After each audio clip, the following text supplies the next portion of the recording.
جب نبی علیہ السلام بیمار ہو گئے اور وفات کے دن قریب ہو گئے تو اسود انسی نے دعویٰ کیا، اس نے کہا میں نبی ہوں، اور پھر اس کے بعد مسلمانوں کو تنگ کیا، طرح طرح کا تشدد کرتا رہا، یہاں تک کہ ابو مسلم خولانی رحمہ اللہ ان کو بھی قید کیا، اور پھر اپنے غلاموں کو اور اپنے پیروکاروں کو حکم دیا کہ لکڑیاں جمع کرو، ہم ان کو ایسی سزا دیں گے کہ وہ عبرت بن جائے۔ لکڑیاں جمع کی گئی، ایک میدان میں ابو مسلم خولانی کو لایا گیا، لوگوں کو جمع کیا گیا، آج عبرتناک سزا دی جائے گی۔ اور پھر اس منحوس انسان اسود انسی کے لیے ایک کرسی رکھی گئی، یہ اپنی کرسی پہ آیا اور بیٹھ گیا، ابو مسلم خولانی کو اس کے سامنے لایا گیا، اس نے آگ کی طرف دیکھا، جو آگ اس وقت جو شعلے اوپر کی طرف بلند ہو رہے تھے، جو آگ بھڑک رہی تھی، اور پھر ابو مسلم خولانی کی طرف دیکھا اور پھر اس سے کہا کہ میں آپ کو اس آگ میں پھینکوں گا۔ پہلے تو یہ کہا نا، پہلے یہ کہا اتشہد ان محمد الرسول اللہ، کہ آپ گواہی دیتے ہیں کہ محمد صلی اللہ علیہ وسلم اللہ کے رسول ہے؟ وہ فرمانے لگے اشہد انہ عبد اللہ ورسولہ، وہ اللہ کا بندہ ہے، اللہ کے رسول ہے، وَأَنَّهُ سَيِّدُ الْمُرْسَلِينَ، وہ تمام انبیاء کے سردار ہے، وَأَنَّهُ خَاتَمُ النَّبِيِّينَ، اور وہ خاتم النبیین ہے۔ پھر اس نے کہا اَتَشْهَدُ أَنِّي رَسُولُ اللَّهِ، کیا آپ یہ گواہی بھی دیتے ہو کہ میں بھی رسول ہوں؟ فرمایا کہ یہ جملہ میرے کان برداشت نہیں کر رہے، میرے کان اس کے سننے کے لیے تیار نہیں ہے۔ اس نے کہا اگر تیار نہیں ہے تو یہ آگ آپ کے سامنے ہے، آپ کو اس میں ڈالیں گے۔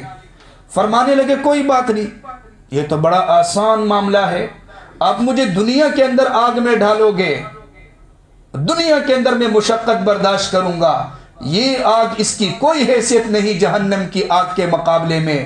اس آگ کی میں ڈالنے کے پاداش میں اللہ تبارک و تعالی قیامت کے دن جہنم کی ہولناک آگ سے میری حفاظت فرمائیں گے۔ اس نے دوبارہ سوال دہرایا، آپ نے ایسا ہی جواب دے دیا۔ بعض کتابوں میں لکھا ہے کہ اس منحوس اور بدبخت انسان نے ابو مسلم خولانی کو آگ میں ڈالا، لیکن اللہ نے ان کے لیے آگ کو گل گلزار بنا دیا۔ آگ نے ابو مسلم خولانی کو نہیں جلایا، تاریخی کتابوں میں یہ واقعہ لکھا ہے۔ اب اس کے پیروکاروں نے اس کو مشورہ دیا کہ آگ نے اس کو نہیں جلایا، یہ نہ ہو کہ یہ سارے لوگ اس کے ہاتھ پہ بیعت کریں اور آپ کے مخالف ہو جائے، اس کو یہاں سے نکالو۔ ان کو وہاں سے نکالا گیا، انہوں نے مدینے کا رخ کیا، راستے میں کسی نے بتایا کہ اللہ کے پیغمبر دنیا فانی سے رخصت ہو چکے ہیں، لیکن پھر بھی انہوں نے مدینہ کا رخ کیا، مسجد نبوی پہنچے، حضرت عمر رضی اللہ وہاں تشریف فرما تھے۔ حضرت عمر نے دیکھا تو پتہ چلا کہ یہ مسافر ہے، ان سے پوچھا کہاں سے آئے ہو؟ انہوں نے کہا یمن سے۔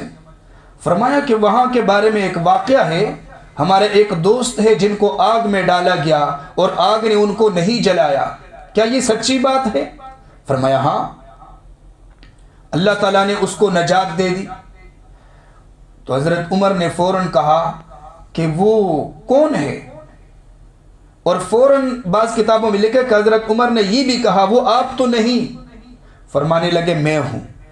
حضرت عمر نے جلدی سے ان کے پیشانی کو چوما اور اس کے بعد اللہ کا شکر کیا، شکر ادا کیا کہ میں اس اللہ کا شکر ادا کرتا ہوں جس نے مجھے امت محمدیہ کے افراد میں سے ایک ایسے فرد کی زیارت کا موقع عطا فرمایا جس کے ساتھ اللہ نے ابراہیم خلیل اللہ والا سلوک کیا۔